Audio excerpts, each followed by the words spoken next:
Hello friends, welcome back to my channel नीलिमार small garden. देखो फुलकपि হয়েছে, ছোট ছোট ফুলকপি সবে দেখা যাচ্ছে। তো ফুলকপি হবে, হ্যাঁ ফুলকপি একদম ফ্রেশ ফুলকপি হবে। আর এদিকে দেখো, এইদিকেও কিন্তু ছোট ছোট ফুলকপি হয়েছে। তবে দেখো একদম জৈব সার দিয়ে মানে একদম লাস্ট টাইমে ফুলকপি গাছগুলোকে এনে তারপরেও যে এরকম সুন্দর সুন্দর পাতা এবং সুন্দর হেলদি গাছ পাবো এবং ফুলকপিও ধরা শুরু করেছে। হ্যাঁ, তো আশ্চর্য হচ্ছি, কারণ লাস্ট টাইমে যখন অনেকের ফুলকপি চাষ করে প্রায় ফুলকপি হয়ে হাফ ফুলকপি খাওয়া হয়ে গেছে মানুষের, তখন আমি এগুলোকে বসিয়েছিলাম। তো দেখো আজকে পুরোপুরি আমার বানানো জৈব সারে তৈরি করছি এখন এই ফুলকপি। তো আজকে কয়েকটা মানে এর আগের দিনও খেয়েছি কচি পাতা, তো পাতাগুলো দেখে বেশি লোভ লাগছে। আর তাছাড়া যে গোড়ার পাতাগুলোও কচি আছে, আর এই গোড়ার পাতাগুলো কিছু কিছু আমি কাটাই ছাটাই করলাম, কারণ এই গোড়াতে না আলো বাতাস আসার বেশি প্রয়োজন।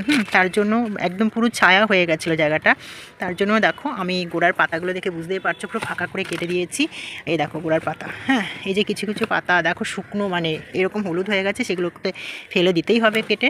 এবং কিছু কিছু কচি পাতা আমি নিয়ে নিয়েছি, আরও কিছু কচি পাতা নিচে পড়ে আছে, এগুলোকেও নিব, সেগুলো আমি সেদ্ধ করে বাটা খাবো।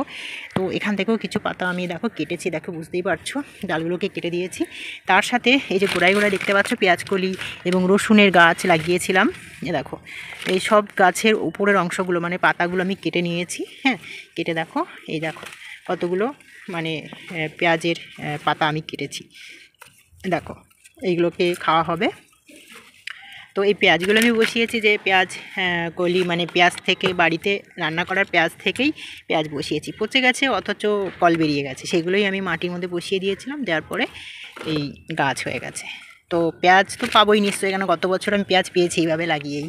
তো চলো এই কিছু কচি পাতাগুলো আমি তুলে নিয়েছি, তো দেখিয়ে দিলাম। তো আর একটা জিনিস তোমাদেরকে দেখাচ্ছি, চলো ভালো। এখন সন্ধ্যার টাইম, হ্যাঁ সন্ধ্যা হয়ে গেছে, বাড়িতে সন্ধ্যা দিতে হবে। এই দেখো দেখে বুঝতে পারছো কি জানি না, দেখো কত টমেটো হয়েছে, দেখো টমেটো গাছে টমেটো হয়েছে। ঠিক আছে, আমি পরে একদিন আমি এই টমেটো গাছটা আরও পরিষ্কার করে দেখিয়ে দেবো। ঠিক আছে ফ্রেন্ডস, আজকের ভিডিওটি কেমন লাগলো অবশ্যই কমেন্টে জানিও, ভালো লাগলে একটা লাইক করে দেবো। ওকে ফ্রেন্ডস, আর তোমরা খুব খুব ভালো থেকো। চলো টাটা।